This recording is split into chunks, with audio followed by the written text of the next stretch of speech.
A história que a gente vai mergulhar hoje começou com a morte de um cachorro comunitário na Praia Brava, lá em Florianópolis. Mas esse foi só o estopim para algo que chocou o Brasil inteiro.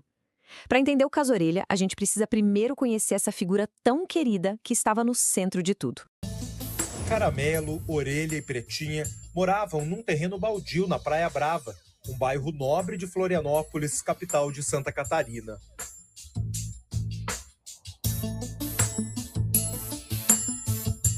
Os três viviam nas ruas e recebiam os cuidados dos moradores da região. Então, imagina só. No bairro nobre da Praia Brava, em Floripa, tinha o Orelha. Um cãozinho de uns 10 anos. E ele não era um cachorro de rua qualquer, sabe? Ele era tipo uma figura do lugar, parte essencial da vida de todo mundo ali. Só que no comecinho de janeiro, essa paz da comunidade foi quebrada da forma mais brutal possível, por um ato de uma crueldade que choca. Orelha e Caramelo foram agredidos à noite. E tudo aconteceu muito, muito rápido, coisa de 2 dias. No dia 4 de janeiro, uma moradora encontra o Orelha agonizando debaixo de um carro. Correram com ele para um veterinário e o diagnóstico foi pesado. Um traumatismo craniano gravíssimo, além de desidratação. E, infelizmente, não teve o que fazer. No dia seguinte, dia 5, os ferimentos eram irreversíveis e a decisão foi pela eutanásia. A fala do veterinário que atendeu a Orelha não deixou nenhuma dúvida. Ele foi categórico, descartou completamente a chance de ter sido um acidente. Aquilo, para ele, tinha sido uma agressão deliberada. Tá, mas quem faria uma coisa dessas? Durante as investigações, outro caso chamou a atenção: o do cachorro Caramelo. Imagens obtidas com exclusividade pelo portal Léo Dias mostram o momento em que 4 adolescentes jogam um animal por trás de uma cerca, que seria de um condomínio próximo à orla. Pessoas ligadas ao prédio também apareceram nas imagens. Na sequência, os mesmos jovens carregam um cão até um local mais afastado da orla da Praia Brava, região onde Orelha vivia. Segundo a polícia, há suspeita de que tenham tentado afogar o animal no mar. A boa notícia é que Caramelo não sofreu consequências mais graves e hoje já tem um lar. Foi aí que a investigação policial começou a puxar o fio desse novelo que se mostrou bem mais complexo do que parecia. Logo de cara, a polícia chegou a um grupo de adolescentes da região, mas a história começou a se complicar.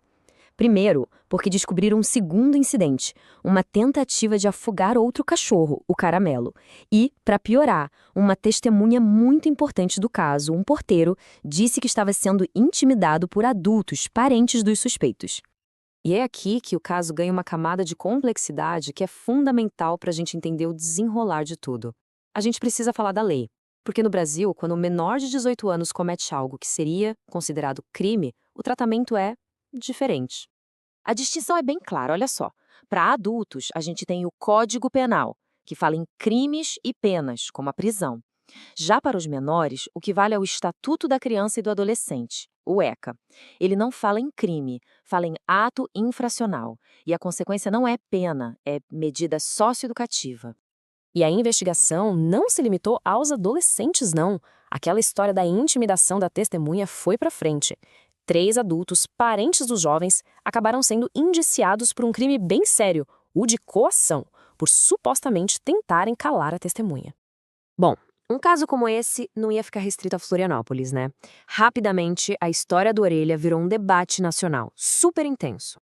A comoção foi geral. De repente, a gente via protestos pipocando nas ruas de São Paulo, do Rio, de várias capitais. Todo mundo pedindo justiça. E claro, aquele debate antigo sobre reduzir a maioridade penal voltou com força total. A repercussão online foi tão pesada que a justiça teve que intervir e mandar tirar as fotos dos suspeitos do ar. O risco de um linchamento virtual era real. E no meio de todo esse debate, especialistas trouxeram um dado que é, assim, de arrepiar. A conexão entre crueldade contra animais e violência contra pessoas. Isso só deixou a discussão toda ainda mais urgente, né?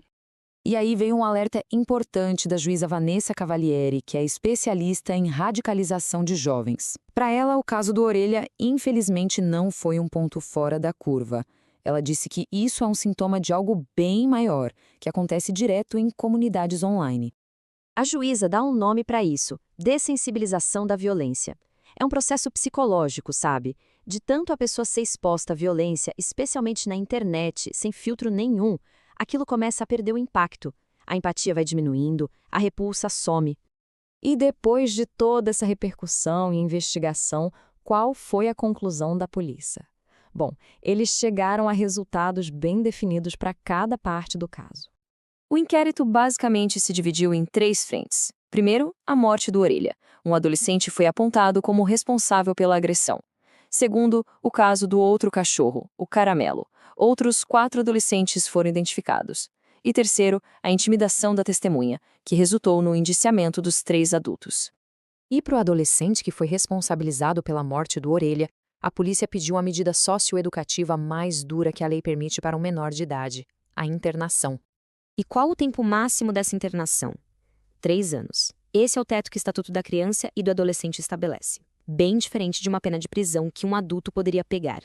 O inquérito do caso Orelha se encerrou, os responsáveis foram apontados,